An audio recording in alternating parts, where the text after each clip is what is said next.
এই কয়েকজন ছাত্র নেতাকে দিয়ে এই সরকারকে যদি টিকিয়ে রেখে আবার একটা দল তৈরি করে সেই দলকে আবার নির্বাচনের মাধ্যমে ক্ষমতায় আনা হবে, রাজনৈতিক দলগুলো তো এটা হতে দিবে না।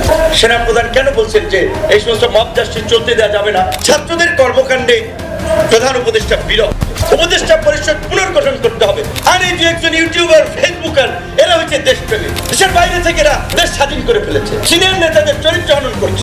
ইতিমধ্যে বুঝতেই পারছেন আজকের খবরটি কতটা গুরুত্বপূর্ণ একটি খবর। বন্ধুরা চলুন ভিডিওতে আজকে আর বেশি কথা বাড়াবো না, সরাসরি আজকে আমরা চলে যাব মূল ভিডিওতে। আর সেখানে আজকে আমরা দেখব আজকের খবরের বিস্তারিত। রাষ্ট্র পরিচালনা তো কোনো ইমোশনের বিষয় না। ডক্টর ইউনূস স্যার কেন পদত্যাগের কথা বলবেন? আবার আমরা জানি না যে আসলে তিনি পদত্যাগের কথা বলেছেন কিনা। এই যে আমরা শুনতে পেলাম, আমরা যে এই আন্দোলনকারী ছাত্রদের একাংশের যে একটা দল এনসিপি, তাদের নেতৃবৃন্দের মাধ্যমে এখন অনেকে বলছে যে ছাত্রদের কর্মকাণ্ডে প্রধান উপদেষ্টা বিরক্ত, কারণ বিশেষ ছাত্র নেতৃবৃন্দ, কারণ তাদের নিয়ে একটা তার আশা, স্বপ্ন, আকাঙ্ক্ষা ছিল যে তরুণরা একটা ভালো কিছু করবে। সেখানে তরুণদের বিরুদ্ধে পুরো রাষ্ট্রযন্ত্র থেকে শুরু করে প্রশাসন সমস্ত জায়গায় হস্তক্ষেপ, প্রেশার ক্রিয়েট করা, 9 মাস পরে এখনো মব জাস্টিস তৈরি করা, বিভিন্ন জায়গায় আপনার বিশৃঙ্খলা তৈরি করা, রাজনৈতিক দলগুলোর মধ্যে বিভাজন এবং বিদ্বেষ তৈরি করতে নানান ধরনের মন্তব্য, কর্মকাণ্ড। আলটিমেটলি যে জুলাই গণ অভ্যুত্থানকে কেন্দ্র করে যে একটা জাতীয় ঐক্য তৈরি হয়েছিল, সেখানে একটা বিভাজনের দেখা স্পষ্টতই দেখা যাচ্ছে। সেই কারণে তাদের প্রতি বিরক্ত, ত্যক্ত, তাদেরকে সংযত হতে বলেছেন, ভালো কথা। কিন্তু আপনাদের তো রিয়েলিটি বুঝতে হবে। প্রধান উপদেষ্টার আশপাশে যেসব উপদেষ্টারা আছেন, জুলাই গণ অভ্যুত্থানে এটা কোনো বিপ্লব, একটা পরিকল্পনা মাফিক কোনো বিপ্লব ছিল না। 16 বছরের শেখ হাসিনার ফ্যাসিস্ট শাসনের যে অত্যাচার, নির্যাতন, মানুষের দুঃসহ যন্ত্রণার একটা চূড়ান্ত বিস্ফোরণ ছিল এই জুলাই গণ অভ্যুত্থান। সেখানে যদি আমরা কেউ ভেবে থাকি যে না, এই কয়েকজন ছাত্র নেতাকে দিয়েই এই সরকারকে যদি টিকিয়ে রেখে আবার একটা দল তৈরি করে সেই দলকে আবার নির্বাচনের মাধ্যমে ক্ষমতায় আনা হবে, মানে রাষ্ট্র ক্ষমতার লিগ্যাসি ক্যারি করে এটাকে একটা দীর্ঘায়িত করা, রাজনৈতিক দলগুলো তো এটা হতে দিবে না। যেই রাজনৈতিক দলগুলো আপসিকভাবে গত 16 বছর ধরে গণতন্ত্র, ভোটের অধিকার, একটা নির্বাচনের জন্য লড়াই সংগ্রাম করেছে, আজকে এই অন্তর্বর্তীকালীন সরকারের কাছ থেকে আমরা যেটা প্রত্যাশা করেছিলাম বা করি, এই গণহত্যার বিচার, ফ্যাসিস্ট শক্তিকে নির্মূল করা, রাষ্ট্রের প্রয়োজনীয় সংস্কার এবং বাংলাদেশের গণতান্ত্রিক উত্তরণের জন্য একটা অবাধ, সুষ্ঠু, নিরপেক্ষ নির্বাচন। আজকে নির্বাচন নিয়ে কথা বললে সেইটা নিয়ে উপদেষ্টাদের কোনো সুস্পষ্ট জবাব নাই। এমনকি প্রধান উপদেষ্টার কাছ থেকে তো আমরা সুস্পষ্ট জবাব পাইনি। ডিসেম্বর থেকে জানুয়ারি, এইটা কি কোনো একটা স্পষ্ট রোডম্যাপ, রূপরেখা? সেনাপ্রধান কেন বলছেন যে এই সমস্ত মব জাস্টিস চলতে দেওয়া যাবে না, এবং আমরা নির্বাচনের কথা বলছি, উনিও নির্বাচনের কথা বলছে? এটা তো দোষের কিছু না। অযথা সেনাবাহিনীকে আপনার আরেকটা মুখোমুখি অবস্থানে দাঁড় করিয়ে আজ জনগণের মাঝে বিভ্রান্তি তৈরি করার তো কোনো মানে নাই। আজকে বিএনপির, আমি জানি না আজকে এই বর্তমান তথ্য প্রযুক্তির এই যুগে সাইবার যুদ্ধ মোকাবেলা করার জন্য তাদের প্রস্তুতি কি? তাদের নেতাদের চরিত্র হনন করা হচ্ছে, যাকে তাকে রয়ের এজেন্ট বানিয়ে দিচ্ছে, ষড়যন্ত্রকারী বানিয়ে দিচ্ছে। আর এই যে একজন ইউটিউবার, ফেসবুকার, এরা হচ্ছে দেশপ্রেমী, দেশের বাইরে থেকে এরা আপনার দেশ স্বাধীন করে ফেলেছে, সিনিয়র নেতাদের চরিত্র হনন করছে। এইগুলো নিয়ে আমি জানি আপনাদের এগুলো কনফিউজ করে কিনা। তো এইভাবে যদি মানুষের মাঝে বিভ্রান্তি তৈরি করে, তাহলে তো মানুষ বিভ্রান্তিতে পড়বে। সেই জায়গা থেকে আমাদের নেতা কর্মীদের, যে দল করি, সংগঠন করি, তাদের নেতা কর্মীদেরকেও দিক নির্দেশনা একটা দেওয়া দরকার। কোন বিষয়ে তারা মন্তব্য করবে, কোন বিষয়ে তারা শেয়ার দেবে, কোন বিষয়ে লিখবে। কারণ সোশ্যাল মিডিয়াতে, সামাজিক যোগাযোগ মাধ্যম, এইটা একটা অসামাজিক যোগাযোগ মাধ্যম এখন পরিণত হয়েছে। আপনারা দেখেন নির্বাচনের কারণে যদি স্যার চাপ ফিল করে যে না, তাহলে তিনি সংস্কার করতে পারবেন না, এইটা কেমন কথা? নির্বাচন আমরা চাইতে পারবো না? রাজনৈতিক দলগুলোর সাথে আলাপ আলোচনা নাই। আজকে এই বন্দরের মতো বন্দর, বাংলাদেশের কৌশলগত বন্দর চিটাগাং, জিওপলিটিক্যালি যে এত গুরুত্বপূর্ণ, এই বন্দর দিয়ে দেবেন রাজনৈতিক অংশীদার যারা রাষ্ট্র চালাবে। আলটিমেটলি তো রাষ্ট্র রাজনীতিবিদরা চালায়, তাদের সাথে আলাপ করবেন না? আপনারা করিডোর দিয়ে দেবেন, তাদের সাথে আলাপ করবেন না? অথচ 15ই আগস্ট ছুটি থাকবে কি থাকবে না সেটি নিয়ে জাতীয় সংলাপ হয়েছে, সব দলকে আমরা মতামত দিয়েছি। এই সরকার সৌভাগ্যবান, বাংলাদেশের ইতিহাসে সবচেয়ে সকলে আশীর্বাদ পুষ্ট সরকার ছিল। বিএনপি বলেছে, জামাত বলেছে, সমস্ত রাজনৈতিক দল বলেছে এটা আমাদের সরকার। আমরা সকলে মিলে এই সরকারের মাধ্যমে এই গণহত্যার বিচার, রাষ্ট্র সংস্কার এবং বাংলাদেশের গণতান্ত্রিক উত্তরণে আমরা সবাই মিলে কাজ করতে চাই। সবাই সরকারকে সহযোগিতা করুন। যখন সচিবালয় আনসার বাহিনী তাণ্ডব চালায় তখন উপদেষ্টারা আমাদেরকে ফোন দিয়ে বলে যে তোমরা যাও, আমরা যাই। যখন বিচার বিভাগের কু করার জন্য এই অনলাইনে বিচারকরা মিটিং করে তখন উপদেষ্টারা আমাদেরকে ফোন দিয়ে বলে আদালতে যাও। আর এখন এই ক্রাইসিসে এত কিছু হচ্ছে, এখন আমাদের মতামত প্রয়োজন হচ্ছে না। এখন তারা কিচেন ক্যাবিনেট করেছে, কিচেন ক্যাবিনেট, ষড়যন্ত্রের কিচেন ক্যাবিনেট, রাজনীতিক বিরাজনীতিকরণের কিচেন ক্যাবিনেট। উপদেষ্টারা স্পষ্টতই তাদের যে মন্তব্য, এটা তো ঔদ্ধত্যপূর্ণ মন্তব্য যে আমাদের দায়িত্ব শুধু নির্বাচন না, আপনাদের দায়িত্ব কিসের রাজনৈতিক দলগুলোর সাথে আলাপ করে আপনাদেরকে ঠিক করতে হবে। এই কথা আপনারা বলেন কিভাবে? আপনাদের দায়িত্ব শুধু নির্বাচন না, আপনারাই তো এই পরিস্থিতি তৈরি করেছেন। তো আমি বলবো যে আজকে বাংলাদেশের গণতান্ত্রিক উত্তরণের জন্য বিতর্কিত উপদেষ্টাদেরকে অপসারণ করতে হবে, উপদেষ্টা পরিষদ পুনর্গঠন করতে হবে। যে সমস্ত উপদেষ্টারা তাদের মন্তব্য, তাদের কর্মকাণ্ডের মাধ্যমে নিরপেক্ষতা হারিয়েছেন, প্রফেসর ডক্টর মোহাম্মদ ইউনূসকে বলবো এখনো আমরা আপনাকে বিশ্বাস করতে চাই, আপনার পাশে থাকতে চাই, আপনাকে নিয়েই আমরা বাংলাদেশের সংকট উত্তরণ করতে চাই, আপনাকে আমাদের এই কাফেলার ইমাম বানাতে চাই। কিন্তু আপনার রাজনৈতিক দলগুলোর সাথে সেই আস্থা বিশ্বাসের সম্পর্ক অর্জন করতে হবে। আপনি যদি শুধু কিচেন ক্যাবিনেটের ষড়যন্ত্রে আপনি যদি পা দিয়ে যদি আপনি রাজনৈতিক দলগুলোর সাথে দূরত্ব তৈরি করে ফেলেন, তাহলে আপনি নিজে অসম্মানিত হবেন, দেশকে একটা বিপদের মধ্যে ফেলাবেন। আপনাকে তো কেউ আমরা সরে যেতে বলি নাই, আপনাকে তো পদত্যাগ করতে আমরা কেউ বলি নাই। আমরা শুধু বলেছি আপনার কোনো উপদেষ্টা এই ষড়যন্ত্র করছে। আজকে বিএনপির ইশরাক হোসেন আদালতের রায়ের পরে তাকে বসতে দেওয়া হলো না, বসতে দেওয়া হবে না, তাহলে তার সমর্থকরা ঢাকা অবরোধ করবে না? তাহলে এই পরিস্থিতি কারা তৈরি করলো? এই যে অবুঝ উপদেষ্টারা। আপনি প্রশাসক বসাইতে পারছেন উত্তরে একজন হিজবুত তাহরীরের নেতা, জঙ্গিবাদের সাথে সংশ্লিষ্ট, তাকে আপনার উপদেষ্টা এই প্রশাসক বসাইতে পারছেন। ইশরাকের মতো একজন রাজপথের লড়াকু যোদ্ধা যারা গণতন্ত্রের জন্য সংগ্রাম করেছে, ভোটে বিজয়ী হয়েছে, তাকে আপনি বসতে দেবেন না। কারণ নতুন দল গঠন করেছে, তাদের ঢাকায় আধিপত্য দরকার, উত্তরে তাদের লোক, দক্ষিণে তাদের লোককে বসাতে হবে। তো এই পরিস্থিতি কারা তৈরি করলো? এই অবুঝ উপদেষ্টাই তো তৈরি করলো। তাহলে এই জন্য আমরা বলছি যে দক্ষ, অভিজ্ঞ, রাজনৈতিক ম্যাচিউরড কিছু উপদেষ্টা দরকার। সেটা আমরা মনে করি এই উপদেষ্টা পরিষদের পুনর্গঠন। এখন অনেক রাজনৈতিক দল, সংগঠন, ছাত্র, তরুণরা বুঝে না বুঝে বিভিন্ন ইস্যুতে হুটহাট নেমে যাচ্ছে, তাদেরকে তাদের মধ্যে ঢুকে তারা কিন্তু স্যাবোটেজ করতে পারে। এই ক্ষেত্রে আমাদের যে ন্যূনতম ঐক্য ছাত্র, যুবক, তরুণ রাজনৈতিক দলগুলোর মধ্যে, এটা খুবই প্রয়োজন। এবং এখানে মহিন স্যার আছেন, তারা নীতি নির্ধারণী পর্যায়ের নেতা। বিএনপিকে আমরাও বলেছি আগামীতে বাংলাদেশকে স্থিতিশীল রাষ্ট্র হিসেবে গড়ে তোলার জন্য আগামীর সরকারটা হওয়া উচিত হবে সকল দলকে নিয়ে। পার্লামেন্টে একটা জাতীয় ঐক্যমতের সরকার, সব দলের প্রতিনিধি পার্লামেন্টে থাকবে।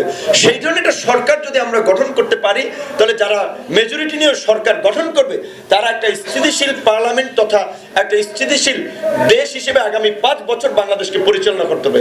না হলে যদি একটা বড় অংশ সরকারের বাইরে থাকে, তখন তারা কিন্তু নানান ধরনের এই রকমের 9 মাস 6 মাস পরে ইস্যুতে যখন আন্দোলন সংগ্রাম করবে, অনেকে ফুয়েল দেবে, একটা অস্থিতিশীল পরিস্থিতি তৈরি হতে থাকবে। কাজেই যারা ওই ধরনের দূরদৃষ্টি মানসিকতা নিয়ে চিন্তা ভাবনা করেন, তাদের এখন থেকেই ওই জায়গা থেকে চিন্তা করবে। আশা করি আমাদের সিনিয়র অভিজ্ঞ নেতৃবৃন্দ সকলকে নিয়েই সেই ধরনের একটা রাজনৈতিক পরিবেশ তৈরি করবেন। আসসালামু আলাইকুম রহমতুল্লাহি ওয়া বারাকাতুহু। সম্মানিত দর্শক, প্রধানমন্ত্রীর বাসভবন মানে বর্তমান প্রধান উপদেষ্টার বাসভবন যমুনা, এবং বাংলাদেশ সেনাবাহিনীর সদর দপ্তর। সেনাবাহিনী বলে ভুল হবে, সশস্ত্র বাহিনী অর্থাৎ বিমান বাহিনী, নৌবাহিনী এবং সেনাবাহিনী, এগুলোর যে সদর দপ্তর রয়েছে ঢাকা ক্যান্টনমেন্ট, সেই ক্যান্টনমেন্টের সঙ্গে প্রধানমন্ত্রীর বাসভবন বা কার্যালয়, তার একটা বিরাট দূরত্ব তৈরি হয়ে গেছে, যেটি আমরা টের পেলাম সেনাপ্রধানের সাম্প্রতিক বক্তব্য এবং ক্যান্টনমেন্টে সেনাবাহিনীর ঊর্ধ্বতন কর্মকর্তাদের একটি যৌথ বৈঠক, এবং সেখানে পারস্পরিক আলোচনা, সমালোচনা, প্রশ্ন, প্রশ্নোত্তর ইত্যাদির মাধ্যমে সেনা কর্মকর্তাগণ এবং সেনাপ্রধান দেশ, জাতি এবং রাজনীতি নিয়ে তাদের যে অবস্থান সেটি যেভাবে স্পষ্ট করেছেন, তাতে করে এখন বাংলাদেশের একেবারে যারা নাবালক অবধ শিশু তারাও বুঝতে পারছেন যে বাতাস এখন আর আগের মতো দক্ষিণ দিক থেকে প্রবাহিত হচ্ছে না। যমুনার ঢেউ এখন আর সেই যৌবনকালের মতো নেই। যখন জোয়ার আসে বা যখন বর্ষার প্রারম্ভে যমুনা ফুলে ফেঁপে ওঠে, তদ্রূপ এই বাংলাদেশে যখন যমুনাতে ডক্টর মোহাম্মদ ইউনূস এলেন, ঠিক সেই সময়টাতে সেপ্টেম্বর অক্টোবর মাসে এই যমুনার যে যৌবন ছিল, যে ঢেউ ছিল, যে রিদম ছিল, সেটি এখন শীতকালের মৌসুমে আমাদের যমুনার তীরে যেভাবে চর তৈরি হয়ে যায়, বিস্তীর্ণ যে জলরাশি সেগুলো বঙ্গোপসাগরে পতিত হয়ে কোনো কোনো জায়গায় যমুনা নদীকে এতটা সংকীর্ণ করে ফেলে, এটা কি নদী না খাল বোঝার উপায় থাকে না। একইভাবে এখন ডক্টর মোহাম্মদ ইউনূসের যে বাসভবন, সেই বাসভবনের যে গুরুত্ব, এটি সাম্প্রতিক সময় ওই শীতকালের যমুনা নদীর মতো হয়ে গেছে। একই সঙ্গে গত কয়েক মাসে সবচেয়ে নিগ্রহের শিকার সেটি হলো বঙ্গভবন। এবং বঙ্গভবনে যিনি বসে আছেন তাকে মনে করা হতো একটা, যাকে বলা হয় অনুল্লেখ্য ব্যক্তি, ক্ষমতাহীন একজন ব্যক্তিত্ব এবং পথের কাঁটা বা আরও অনেক কিছু, যেটাকে আপনি প্রকাশ করতে পারেন যে অপ্রয়োজনীয়, অগুরুত্বপূর্ণ, বিরক্তিকর, এরকম একটা বিষয় যাকে মনে করা হতো, যাকে টোকা দিলেই ফেলে দেওয়া সম্ভব। এজন্য অনেকে গণভবনের সামনে গিয়ে বিক্ষোভ করেছে রাষ্ট্রপতিকে হটিয়ে দেওয়ার জন্য। কিন্তু এই সময়টিতে এসে সেই বঙ্গভবন এবং সেখানে যিনি বসে আছেন রাষ্ট্রপতির চুপ্পু, তাকে নিয়ে ভয় বাড়ছে অনেকের মনে, আতঙ্ক বাড়ছে অনেকের, এবং আগামীর রাজনীতিতে বঙ্গভবনের যে গুরুত্ব এটি বারবার আলোচিত হচ্ছে। একসময় মনে করা হতো যে শেখ হাসিনার প্রতিভূ, আওয়ামী লীগের প্রতিভূ, তাকে সেখানে রাখার কি দরকার, কিংবা একটি জুলাই আগস্ট বিপ্লবের চার্টার তৈরি করে, ঘোষণাপত্র তৈরি করে এই ভদ্রলোককে সেখান থেকে তাড়িয়ে দিয়ে ওখানে ডক্টর মোহাম্মদ ইউনূসকে প্রতিস্থাপিত করে তাকে প্রেসিডেন্ট বানিয়ে সর্বময় ক্ষমতা তার হাতে দিয়ে একটি বিপ্লবী সরকার গঠন করলে অসুবিধা কি? যারা এই বক্তব্য দিতেন তাদের কণ্ঠস্বর মার্চ এপ্রিল পর্যন্ত যতটা চড়া ছিল, এমনকি মার্চ এপ্রিলে যেটা সম্ভব ছিল, এখন এই সকল কথা বলাই অসম্ভব বিষয়। এবং যারা এই ধরনের তত্ত্ব এবং তথ্য উপস্থাপন করেছেন, উত্থাপন করেছেন, আবিষ্কার করেছেন, তারা এখন সবাই রীতিমতো আতঙ্কের মধ্যে পড়ে গেছেন। এর কারণে যে বর্তমান একটা জটিল যে রাজনৈতিক পরিস্থিতি তৈরি হয়ে গেছে, সেই পরিস্থিতিতে সঙ্গত কারণেই সবার দৃষ্টি সাংবিধানিক ক্ষমতার যে আধার এই মুহূর্তে রাষ্ট্রপতি ভবন বা বঙ্গভবন অথবা ব্যক্তি হিসেবে রাষ্ট্রপতি শাহাবুদ্দিন চুপ্পু, তার দিকে দৃষ্টি নিবদ্ধ হচ্ছে। জুলাই এবং আগস্ট বিপ্লবের ফসল হিসেবে ডক্টর মোহাম্মদ ইউনূসকে আমরা যে স্বাধীনতা দিয়েছিলাম, সার্বভৌমত্ব দিয়েছিলাম এবং তাকে একটা স্বতন্ত্র ব্যক্তিত্ব দিয়েছিলাম, তাতে করে তাকে সকল প্রোটোকলের বাইরে রাখা হয়েছিল। তিনি বিদেশে গেছেন, এসে রাষ্ট্রপতির সঙ্গে দেখা করবেন, এই কালচার তার কখনোই ছিল না এবং আমরা এটা মনেও কিছু করিনি। কিংবা তিনি যে সংবিধান অনুসারে দায়িত্ব গ্রহণ করেছেন, তারপর তিনি যে রাষ্ট্রপতির অধীন শপথ গ্রহণ করেছেন এবং তিনি যে রাষ্ট্রপতির উপদেষ্টা এবং এই উপদেষ্টা পরিষদ গঠন থেকে শুরু করে সকল কিছু করার ক্ষমতা যে তার রয়েছে, এই জিনিসগুলো আমরা যে ভুলে গিয়েছিলাম, এটাই এখন নতুন করে আবার আলোচিত হচ্ছে। ফলে এই সময়টিতে রাজনীতির যে ধরন এবং প্রকৃতি, এবং এই সময়টিতে রাজনীতি এরকম একটা ত্রিবেণী সঙ্গম, গঙ্গা যমুনার এবং ব্রহ্মপুত্রে যে একত্র, যেখানে গিয়ে মানে যাকে বলা হয় একত্র হয়, সেই ত্রিবেণী সঙ্গমে এসে পৌঁছে গেছে বাংলাদেশের রাজনীতি। নিশ্চয়তা অনিশ্চয়তা, আশা আকাঙ্ক্ষা, ভয় আতঙ্ক, সম্ভাবনা দুর্বলতা, রাজনৈতিক ক্ষমতা অরাজনৈতিক ক্ষমতা, প্লাস এখন যারা আছেন তাদের ক্ষমতা, এই যে ত্রিবেণী সঙ্গমে কি হতে যাচ্ছে। যখন এই অবস্থা সৃষ্টি হয়েছে তখন যা হয়, 10 হাতে বিদেশি শক্তি খেলছে।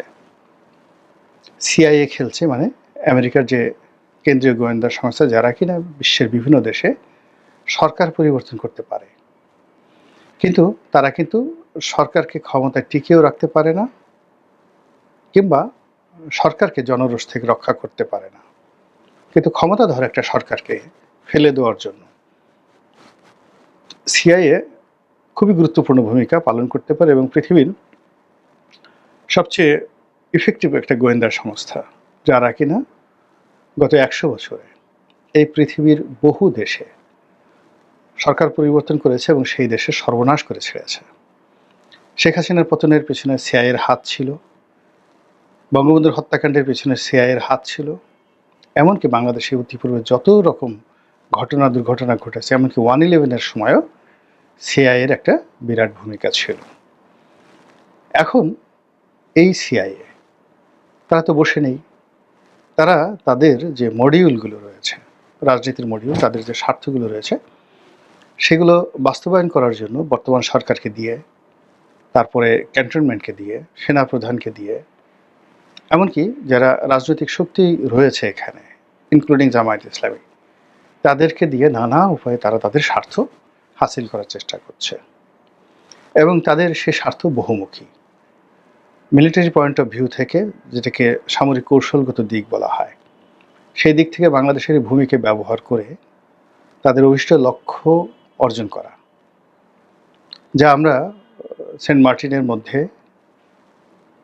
তারপরে মানবিক করিডোরের মধ্যে, মায়ানমারে যে রোহিঙ্গাদের যে অঞ্চল আরাকান, সেখানে আরাকান আর্মিকে শক্তিশালীকরণের মধ্য দিয়ে আমরা দেখতে পাচ্ছি। তাদের যে বাণিজ্যিক লোভ এবং লালসা, সেটা বাংলাদেশি স্টারলিংকের আগমন, চট্টগ্রাম বন্দরকে বিদেশিদের হাতে তুলে দেওয়া, একই সঙ্গে ডলারের যে বিনিময় মূল্য নির্ধারিতভাবে না রেখে ওপেন করে দেওয়া, এবং ফ্রান্সের সঙ্গে শেখ হাসিনার জমানাতে যে বিমান কেনার একটা মৌখিক কথাবার্তা হয়েছিল, মৌখিক MOU, এবং সেই কারণে মিস্টার ইমানুয়েল ম্যাক্রো, ফ্রান্সের যে প্রেসিডেন্ট, তিনি বাংলাদেশ সফরে এসেছিলেন অল্প সময়ের জন্য, এবং শেখ হাসিনা ওই সময় খুব যন্ত্রণার মধ্যে ছিলেন, বিপদের মধ্যে ছিলেন, এবং তিনি আসলে ওই সময়টাতে না করার মতো অবস্থা তার ছিল না। তিনি একদিকে পিটার ডি হাসের সাথে যারা মার্কিন বোয়িং কোম্পানির কর্মকর্তারা এসেছিলেন, তারাও ওই সময় বিমানের সঙ্গে বৈঠক করেছে। একদিকে সরকার বিরোধী আন্দোলন, অন্যদিকে বোয়িং বিক্রির তৎপরতা। একদিকে পিটার ডি হাস শেখ হাসিনাকে ছুঁড়ে ফেলার জন্য চেষ্টা করছেন, আবার অন্যদিকে সেন্ট মার্টিন দিয়ে দেওয়ার জন্য এবং আমেরিকার যে কোম্পানি বোয়িং থেকে বিমান কেনার জন্য তিনি দুতিয়ালি করে যাচ্ছেন। এবং সঙ্গে সঙ্গে আমাদের যে বহির সমুদ্র, সেখানে তেল গ্যাস অনুসন্ধানের জন্য আমেরিকার যে কোম্পানি অ্যানন, যে কোম্পানি শেভরন, অ্যাননটেক্স, আর একটা কী যেন কোম্পানি আছে, আমার এই মুহূর্তে নাম মনে আসছে না, এই কোম্পানিগুলোকে দেওয়ার ব্যাপারে শেখ হাসিনাকে মোটামুটি নৈতিকভাবে তারা রাজি করিয়ে ফেলেছিল।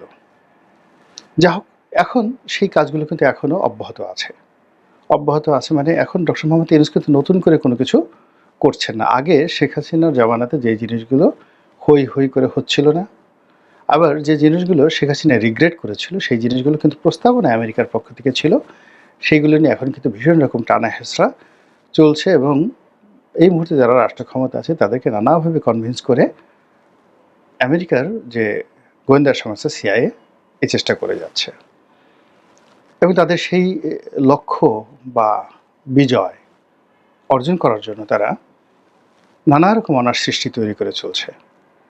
এই দেশের মধ্যে বিএনপিতে বিরোধ, বিএনপির মধ্যে অভ্যন্তরীণ কোন্দল, তারেক রহমান সাহেবকে দেশে না আসতে দেওয়ার কূটকৌশল এবং ঢাকার রাজপথ থেকে শুরু করে সারা বাংলাদেশে যে সকল অনার সৃষ্টি হচ্ছে, এগুলোর পেছনে যে সিআইয়ের হাত নেই এ কথা কিন্তু বলা যাবে না।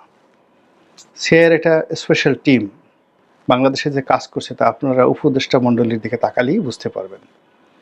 এখানে পুরো আমেরিকান লোকজনে ভরপুর।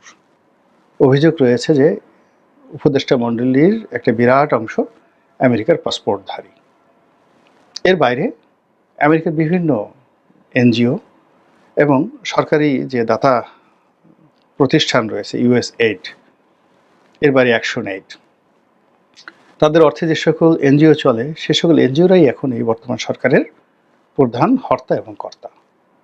তো কাজে এখানে সিআইয়ের যে গুরুত্ব এবং তাদের যে এখানে তৎপরতা, এটা খুব সহজে বোঝা যায়। কিন্তু তার চেয়েও যে ডেঞ্জারাস, সেই ডেঞ্জারাস যে দিক হলো যে এখানে মোসাদ, সিআইএ, মোসাদ, র এবং র এককভাবে কাজ করছে এবং চীনের যে গোয়েন্দা সংস্থা এবং রাশিয়ার যে কেজিবি তারাও আছে।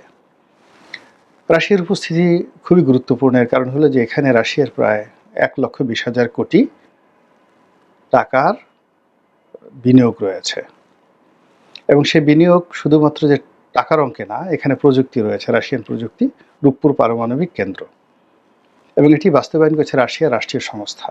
অর্থাৎ টাকাটা পুরোপুরি ব্যবসায়িক প্রতিষ্ঠানের নয়, পুতিনেরও নয়, এটা অ্যাবসলিউটলি রাশিয়ান গভর্নমেন্টের। এটা বাস্তবায়নের সঙ্গে রাশিয়ার সরকার জড়িত, তার সঙ্গে সঙ্গে এটার নিরাপত্তা রক্ষা করার জন্য রাশিয়ান সেনাবাহিনী দায়ী।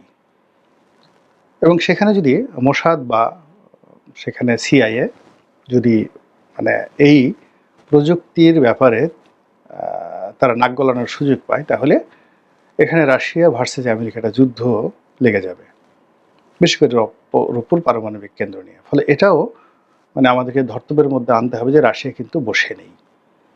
এখানে রাশিয়া অস্ত্র বিক্রি করতে যাচ্ছে, এখানে রাশিয়া আরও ব্যবসা বাণিজ্য করতেছে। বিশেষ করে রাশিয়ার যে তেল, আমাদের এই বাংলাদেশে যে বিশাল মার্কেট, আপনারা জানেন যে সেই বিশাল মার্কেটে তেল সরবরাহ করার জন্য মধ্যপ্রাচ্যের প্রায় সব দেশে এখানে রিফাইনারি প্রতিষ্ঠা করতে চায়।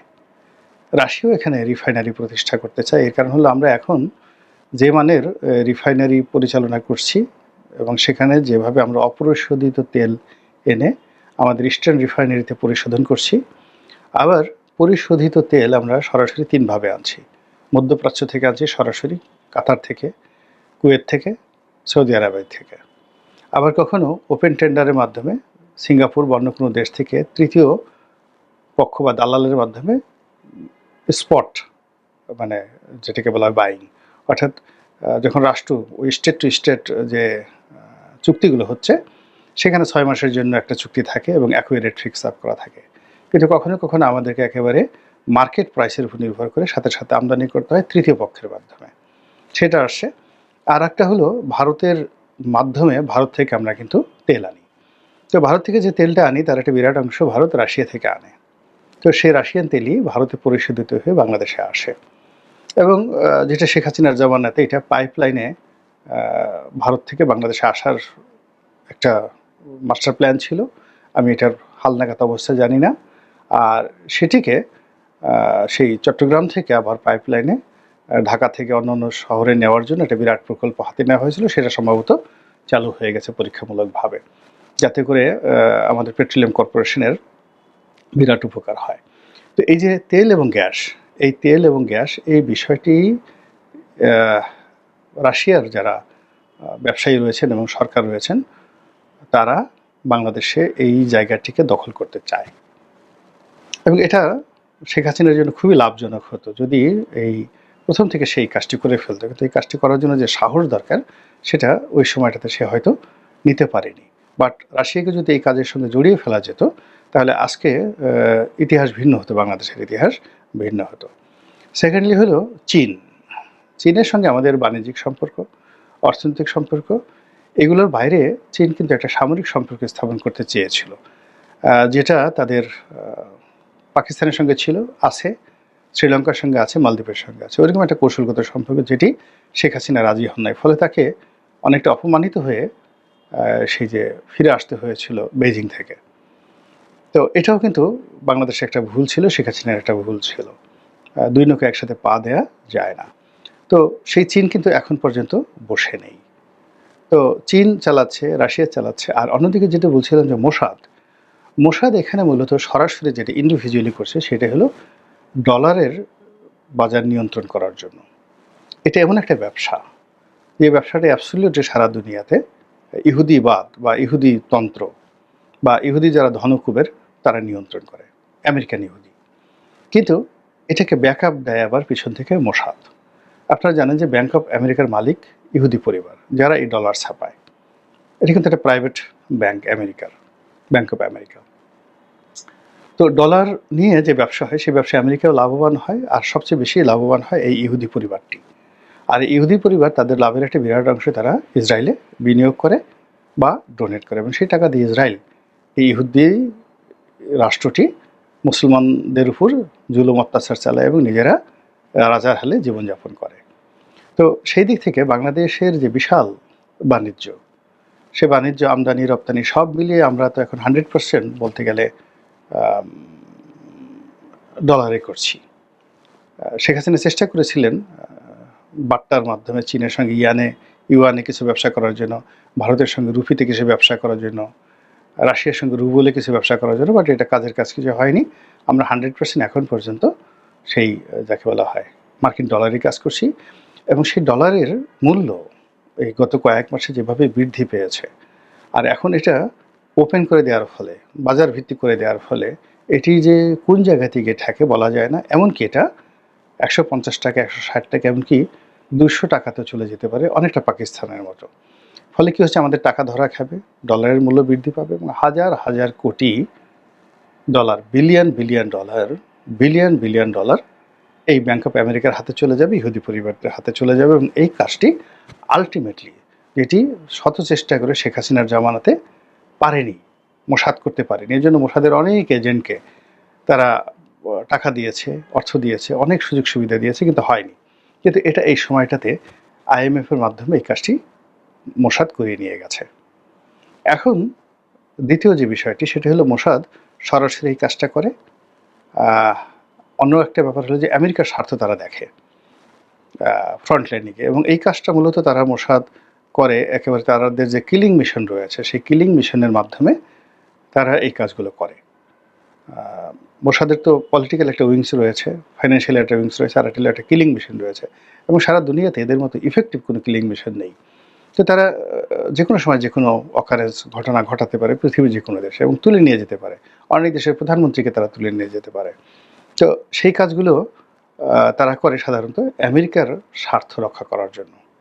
আমেরিকা সরাসরি সিআইএকে দিয়ে ক্লিন করানোর চাইতে মোসাদকে দিয়ে ক্লিন করানোতে তারা মানে যাকে বলে অনেকটা কমফোর্ট ফিল করে, মানে কিলিং অ্যাগেনস্ট পেমেন্ট। আর একটা কাজ যেটা মোসাদ করে সেটা হলো এই এশিয়া সাবকন্টিনেন্টে ভারতের স্বার্থ দেখে। ভারত এবং মোসাদ এখানে খালাতো ভাই। তো এখানে রয়ের যে স্বার্থগুলো রয়েছে সেই স্বার্থগুলো কিন্তু মোসাদ দেখে, এবং মোসাদের যে পলিসি, তার যে টেকনোলজি, সেই টেকনোলজি, আর ভারতে রয়েছে লজিস্টিক সাপোর্ট, তার ম্যান পাওয়ার আছে এবং তার কানেক্টিভিটি আছে, আর ওর রয়েছে প্রযুক্তি।